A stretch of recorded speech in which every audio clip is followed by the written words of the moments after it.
राहुल तेजस्वी के मन से पीएम मोदी को गाली देने पर भड़की बीजेपी। अमित शाह बोले कांग्रेस की राजनीति निचले स्तर पर पहुंची। जेपी नड्डा ने कहा राहुल और तेजस्वी माफी मांगे। कांग्रेस के मन से मोदी को अपशब्द बोलने पर भड़के डेप्यूटी सीएम विजय सिन्हा बोले गाली देने वालों पर कार्रवाई होगी, माफी मांगे राहुल और तेजस्वी। कांग्रेस के मन से पीएम को गाली देने पर बीजेपी आप्रमुख संबित पात्रा बोले कि कांग्रेस गाली वाली पार्टी, बिहार की जनता ऐसी भाषा का देगी जवाब। पीएम मोदी पर अभद्र कमेंट पर सीएम योगी ने जताई नाराजगी, कहा कि इंडिया अलायंस नेताओं का असली चरित्र आया सामने।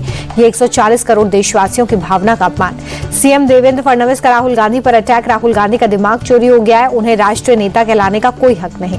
बीजेपी सांसद मनीष जायसवाल का बयान, वोटर अधिकार यात्रा में प्रधानमंत्री के लिए अपशब्द कहे गए, एसआईआर के मुद्दे पर गुमराह करने की कोशिश। केंद्रीय मंत्री चिराग पासवान का बयान, प्रधानमंत्री के लिए अभद्र भाषा का इस्तेमाल स्वीकार नहीं, राजनीति में मर्यादित तरीके से रखनी चाहिए बात। बीजेपी के आरोपों पर कांग्रेस प्रवक्ता पवन खेड़ा का पलटवार, कहा किसी का अपमान करना हमारे डीएनए में नहीं।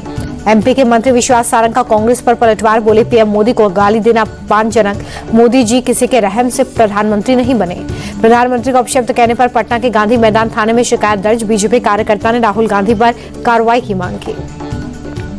पीएम मोदी को गाली देने के मामले में कार्यक्रम के आयोजक मोहम्मद नौशाद ने माफी मांगी, कहा किसी ने अपशब्द कहा तो माफी मांगता हूं, मंच से गाली देना गलत। 1 सितंबर को पटना के गांधी मैदान में नहीं होगी राहुल गांधी की रैली के साथ ही खत्म होनी थी वोटर अधिकार यात्रा, मैदान उपलब्ध न होने के चलते फैसला। राहुल गांधी के आरोपों पर डेप्यूटी सीएम सम्राट चौधरी का पलटवार, कहा एसआईआर कोई मुद्दा नहीं, जनता कांग्रेस के लोकतंत्र विरोधी चेहरे को पहचानती है। राहुल के बयान पर जेडीयू नेता अशोक चौधरी का पलटवार, कहा आप जीते तो सब ठीक, दूसरे जीते तो वोट चोरी हो रही है, हताशा में ऐसे बयान दे रहे राहुल। वोट चोरी को लेकर ममता बनर्जी का बीजेपी पर अटैक, टीएमसी छात्र परिषद स्थापना दिवस पर कहा कि जब तक जिंदा हूं किसी का मताधिकार नहीं छीनने दूंगा। ममता बनर्जी बोली कि बीजेपी का फैलाया भाषाई आतंक बर्दाश्त नहीं, चुनाव आयोग बंगाल के अधिकारियों को धमका रहा है, कोई सर्वे के लिए आए तो जानकारी मत देना। कोलकाता में सीएम ममता बनर्जी ने की रैली, सभी डॉक्यूमेंट्स नहीं सिर्फ आधार कार्ड लेकर जाएं, कहा कि वेरिफिकेशन के नाम पर आपके नाम वोटर लिस्ट से हटा दिए जाएंगे। पूजा पाल को योगी के मंत्री नरेंद्र कश्यप का सपा पर अटैक, कहा अखिलेश की पार्टी में महिलाओं के मुकाबले अपराधियों को संरक्षण।